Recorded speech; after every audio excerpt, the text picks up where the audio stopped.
கனமழையால் ராமநாதபுரம் பழைய பேருந்து நிலையம், பாரதி நகர் உள்ளிட்ட பகுதிகளில் மழைநீர் தேங்கியிருக்கிறது. இது பற்றிய கூடுதல் விவரங்களை வழங்குவதற்காக செய்தியாளர் சரவணகுமார் இணைகிறார். அவரிடம் பேசலாம். சரவணகுமார், எந்தெந்த பகுதிகளில் மழைநீர் தேங்கியிருக்கிறது, முழுமையான விவரங்கள்?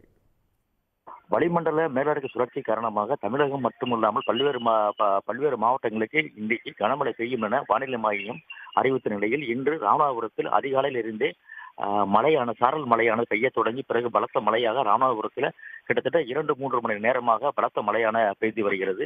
இந்த மழையினால் மழை நீரானது தெருக்கள் இருபுறங்களும் வழிந்தோடி தற்போது பேருந்து நிலையம் பாரதிநகர் உள்ளிட்ட பகுதிகளில் மழை நீரானது தேங்கியுள்ளது. மேலும் குறிப்பாக ராமநாதபுரத்திலேயே முக்கியமாக மார்க்கெட், மளிகை கடை, சந்து ஆகிய பகுதிகளில் குளம்போல் தண்ணீரானது தேங்கியுள்ளது. இதனால் பொதுமக்கள் யாரும் மளிகை பொருள் வாங்கவோ மார்க்கெட் பகுதிக்கு வர முடியாத ஒரு சூழ்நிலை ஏற்படுத்தியுள்ளது. இதனால் வர்த்தகம் மிகவும் பாதிப்பு ஏற்படுவதாக வர்த்தக சங்கத்தினர் தெரிவிக்கின்றனர். மேலும் இந்த மழையினால் மிகப்பெரிய வர்த்தகம் பாதிப்பு ஏற்படுவதாக வியாபாரிகள் வேதனை தெரிவிக்கின்றனர்.